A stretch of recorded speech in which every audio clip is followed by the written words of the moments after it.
Hey, good Tuesday evening, everyone. State Representative Brad Halbrook here, along with my friends. We have leader, chairman of the Illinois Freedom Caucus, Chris Miller. We have leader David Freese, representative from the southwestern corner of the state of Illinois. And we have also leader Senator Chesney from the northern frozen tundra of Illinois. And we have State Director Colin Mosley, State Director of the Illinois Freedom Caucus. So we just wanted to kind of give you round two of the 12 days of Christmas here this evening. And with that, gentlemen, let's just get it kicked right off. We're going to talk about pensions, taxes, and populations. And I'm sure we're going to hear how these things are all tied together, why these are important issues. And with that, let's just go to the next slide as we get into this. Leader Freeze, we're going to talk about pensions. This is probably the most talked about subject in the state of Illinois over the last dozen years, probably since a Tier 2 plan was put in existence to try to fix the pension system. But Illinois Policy released this report not very long ago that says if we would pour $1 million a day into the pension debt, it would take 600 years to fill that pension hole. What's your thoughts on that? You're right. So this has been a topic of discussion since I got to Springfield. It's one of the things I actually campaigned on. I actually said, look, the state should get away from these guaranteed pensions. They need to go to a 401k system, just like every other private business. When you see these numbers, it is absolutely staggering. $1 million a day times 600 years just to fill the flipping hole. It's sickening. It is absolutely sickening. And we've got politicians that make promises that they can't keep. And to try and keep those promises, they got to raise everybody's taxes. It is absolutely disgusting. We come in second behind California, if that tells you where we're at. So that's something to be proud of. Right. And probably the only reason their pension debt is larger than ours is just they have more population. It's just been a bigger deal just because of population base. But and so we see Homewood and many other communities are having to make budget decisions, because the cost of their pensions payments is crowding out other essential services and things that they do. And of course, also, we had an opportunity here with billions of dollars that flowed into the state of Illinois the last 5.5 years from the feds. We had an opportunity to use that money to pay down the debt. And I don't know, Chairman Miller or Leader Chesney, if you guys want to touch on what did we do with that money? Go ahead, Chris. Could you ask that question again? Yeah, what do we do with the billions of dollars that the feds poured into the state the last 5.5 years?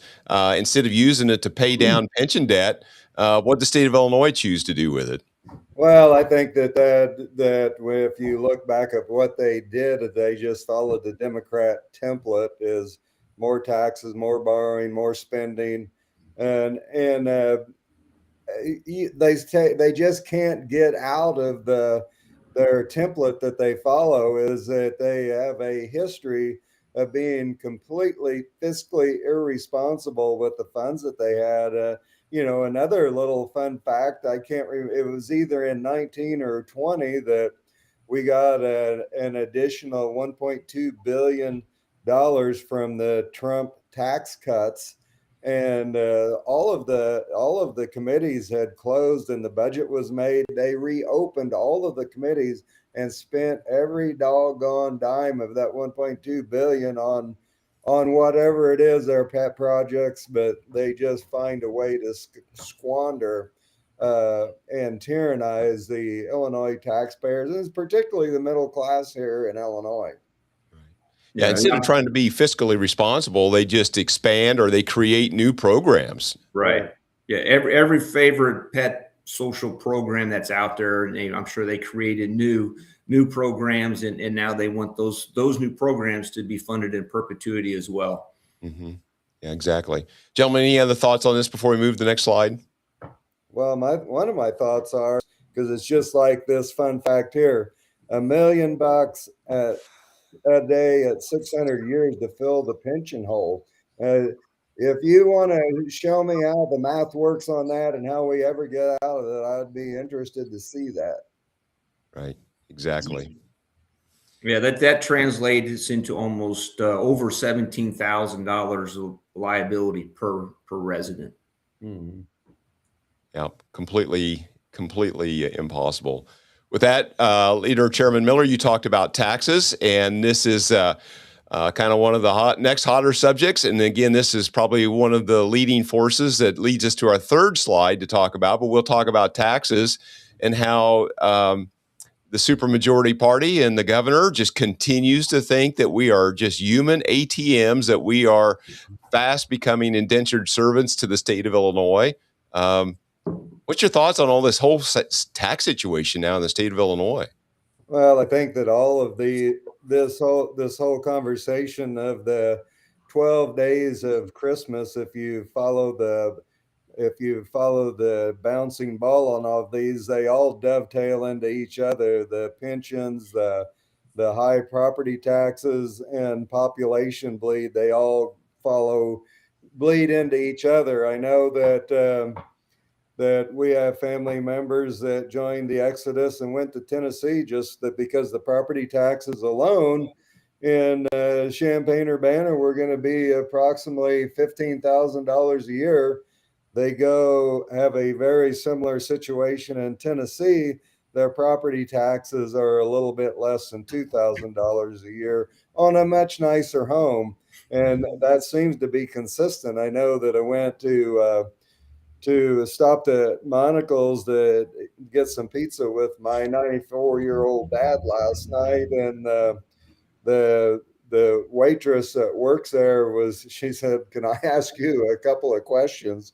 The first one was about, she's going to still get taxed on tips here in the state of Illinois, even though the golden age of America and Donald Trump's administration have waived that, plus overtime, which I'm sure that dramatically affects her. But her main concern was they're farmers, and so they're considering building a new house on their farm.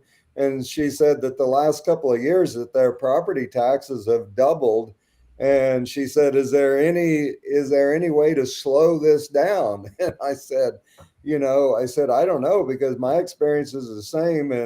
And all of these things are contributing to the exodus, just like what's going on in the city of Chicago with all the vacant buildings. It's because of, they just can't afford to pay their real estate taxes. And particularly young families are the ones that are really being tyrannized by this, because when you add up the mortgage plus the real estate taxes, they make housing unaffordable in Illinois unless you're an illegal immigrant. Right. Yeah, property taxes are skyrocketing. We got the highest gas tax in the nation. We've got some municipalities now in Chicago that I think are going to have a 10.5% sales tax because of the new transit bill that it will be signed this week. The list just goes on and on. Gentlemen, Leader Chesney, Leader Freeze, any other thoughts on this particular matter? Well, my thoughts would just be is, at what point will the Democrats ever stop punishing the taxpayers? And I don't know that they ever will, right? So we've seen spending go up 39% under Governor Pritzker, and it never translates to any relief anywhere. The Democrats proudly, huddle together and smile and take pictures and say, we got it done. And they do. They get it done by spending billions and billions of dollars of additional tax of our tax dollars. And then they pass that along, of course, to everyday working people. But it kind of shows you where their heart is, because they use the word decouple, which is just a fancy way of saying tax. So they decide to tax, people that earn tips. So they're not going to do it at the federal level, but they thought they should do that to the hardworking men and women that are in tip service. And I think it just kind of shows you the perpetuation of where the Democrats are as it relates to taxation. They won't stop. You can give them billions, they will spend it. It's more programs. You can give schools more money, they will spend it, more programs. And then they backfill their population loss with illegal immigrants. And so very, very dangerous type of policies. And we've seen it throughout the state. And most people are now firing the state of Illinois. They're done voting, they're done complaining, and as Chris mentioned, they're now leaving. Yeah. Right. Yeah. Just real quick, so they're going to still tax, tipped wages. Who is in that industry? It's a lot of single moms, and they need the tax relief. And here we are. We're going to continue to punish those individuals. They're not high wage earners. I'm sure they struggle day to day, paycheck to paycheck. and we cannot offer them in relief. It's a shame. And Yeah. you got all the taxes that are listed on the slide. You know, every time a new tax comes up, oh, it's only 2% more or whatever it is. But the problem is it's all cumulative. You know, it all adds up at the end of the day. And if you're a business, I don't care where you're at in the state. I mean, that tax gets added into the cost of the product or service, and which makes us uncompetitive. You know, nationwide. It's really unfortunate. Right. That's right. Brad, if I could add just two quick things. First of all, David went exactly where I wanted to go, which is like my mom was a single mom and a waitress for the majority of my elementary and junior high school career. And I remember her, you know, having to leave at 4:30, 5 in the morning to go in. And I think about what no taxes on tips could have done for her in that time of our life, the relief that no tax on tips could have brought to my single mom waitress. It would have been incredible, but yet, you know, here we have a situation where, of course, Illinois is choosing to not allow that relief. And then the other thing I was going to say is, and someone mentioned it earlier, as a young person, I mean, being a homeowner is almost impossible in Illinois when you add up all these things together: property taxes, income tax, sales tax. I mean, you just feel like you're playing whack-a-mole every day, and I see why people are choosing just to not do it. Yeah, exactly right. Yeah, and the very group of people that need some level of relief that the Democrats, the majority party, claim to help, right, for the little guy, you know, the single mom or somebody that's maybe in between jobs or students that need to put every nickel together to survive through their time in their life. This just kicks them in the head, this tax on tips. So, yeah. All right, next slide. So population's a big deal. We've talked about the property taxes. We've talked about all the taxes. We've talked about the pension mess that leads to higher taxes. But Leader Senator Chesney, I mean, we see these population numbers. This has been a thing for a number of years in the state of Illinois. What we have at one time in the state of Illinois, 25 maybe or more congressional districts, maybe back in the 70s and early 80s, and now we're down to 17. And of course, those are all based on population of about 750,000 people per congressional district, and we're losing population, losing congressional districts. But the governor is in denial, and then he says, well, it's because of the winters, it's because of this or that, and then he says, well, it happens to everybody. Well, it's not happening to all our neighbors. What's your thoughts?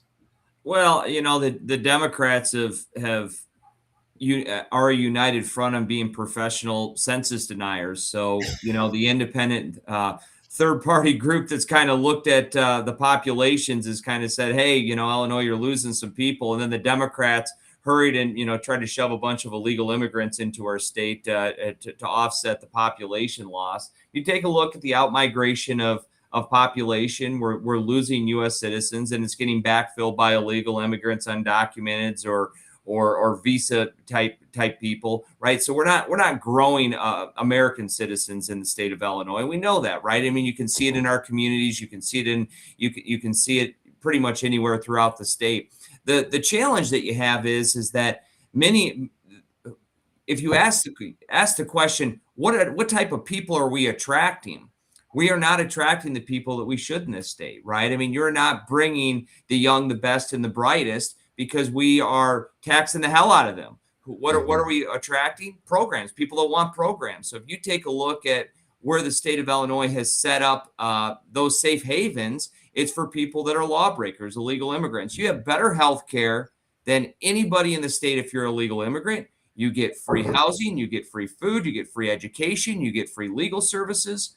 And so, of no surprise, guess who moves here? A lot of illegal immigrants. And guess who has to pay for them? We do on the state level, but then on the local level, through our townships and through our schools and what they call our wraparound services, we have to pay through it on the local level as well. And so this is probably the greatest crisis we have, is one, not only the population decline, but the types of people that want to move to the state and we're attracting are certainly out of balance and not where our priorities should lie. Yeah, exactly. Well laid out. Miller or Freeze, any thoughts to add on to this population issue? Just real quick. I mean, obviously, I mean, I'm sure everybody on this video right now has talked to people or, heard from individuals who are like, that's it, I'm tapping out. And either they've left the state of Illinois or they're packing their bags. It happens every week. And it's just a shame. And those individuals, they are the quote taxpayer that the governor wants and loves because they have the financial means to relocate, and they're doing it. One thing that we have become is we've become a destination state for murderers, rapists, and pedophiles. That's the type of people that we are attracting. And unfortunately, all the Democrats' agenda is to replace Illinois citizens with illegal aliens. The people that bleed red, white, and blue aren't gonna vote for these communist Marxist radicals that the Democrat Party has become. Mm-hmm. Yeah, exactly. Well, gentlemen, I don't have anything else. So stay tuned as we dive into this. We're halfway through. More to come on immigration and energy and ethics, and of course, much more. Leader Freeze, I just wanted to touch the base and close the loop on this pension thought. You said that when you came here, the discussions have been about fixing the pension, and I think there has been some discussion, but it's about fixing tier 2 to make it look like tier 1. I know. I have so many people reach out to me and they say, you got to fix tier 2. And I always say, well, what does that mean to you? We'll make it tier 1. I said, well, do you understand why we have tier 2? Because we can't afford tier 1. So I have had so many conversations with people about that. And I'm not saying there's some fixes that can or shouldn't be made, but just making tier 2, tier 1 is not the answer. Yeah, exactly. All right. Any closing thoughts, Leader Chesney, and then we'll go to Miller, and then maybe State Director Mosley, if you have any closing thoughts. Chesney? Well, we have to set better policies. When we set better policies, we improve the lives of everybody we represent. I don't think it's a radical position to encourage that government allows taxpayers to keep more of what they earn, and the Democrat majorities just fleece the taxpayers and they won't stop. And we've seen even moderate states and even purple states that have tried to restore and put more money back into the pockets of people they represent. And in the state of Illinois, they call it a win when they hold the line. But in most cases, all they do is continue to tax and spend their way. Yeah, so we got to stop it. Yeah, exactly. Chairman Miller? Well, we continue the downward spiral. It's like that. When you flush the toilet, the swirl gets faster and faster as it's going down the drain. And we live in an era that the Democrat Party are the queens and kings of denial, that they deny that all these things that we discussed this morning are happening, but they're happening in real time right before our eyes. And regardless of what they want to claim is true, they live in a fantasy land of pixie dust and Peter Pan and Tinkerbell. And until they get real with themselves, and because every quality of life issue has gone down under the Pritzker regime and administration. And so it's important for them to finally own all this stuff and decide that they want to work together and fix this and clean up the mess. Yeah, exactly. Director Mosley, before I hand it off to you to close this out, maybe we should get the majority party some solar-powered battery backup calculators for Christmas, because I'm not sure the calculators they're using are working very well. They must be the calculators they have must be coal-fired, electric-fired calculators, I think. So maybe we should get them those calculators for Christmas so they could come back this spring and do better math. Well, the problem is they may not work. The sun's not out. Director. My closing thoughts are every topic we've discussed today, the Freedom Caucus has proposed policy solutions talked about solutions. The Democrats accuse Republicans of not being, solutions driven. Well, most of the time the solution is simply to undo the policy the Democrats have passed in the first place. That's the answer on our energy issues. That's the answer on our education issues. It's the answer on business fees and taxes. And the Freedom Caucus has offered those answers for a long time. And so don't be deceived when folks tell you that conservatives don't have the answers, because the answers is usually to undo what's been done. And so that's why we're trying to educate the public. That's why these guys fight for you in Springfield every day they're in session. Exactly. Gentlemen, thanks for joining. Thank you, Director Mosley, for setting this all up for us. And again, we always appreciate that you would join us on these things and like and share and comment and subscribe to all our channels to help us get the word out. This is your source for truth, logic, and common sense in a chaotic kind of a world that we live in here in the state of Illinois. And all of that helps us to overcome the algorithmic overlords of the algorithmic gods of the big tech overlords. I hadn't said that for a little while, so I goofed that up. I'm sorry about that. So anyhow, with that, let's hit the outro and say, have a nice evening. Take care, guys. Merry Christmas.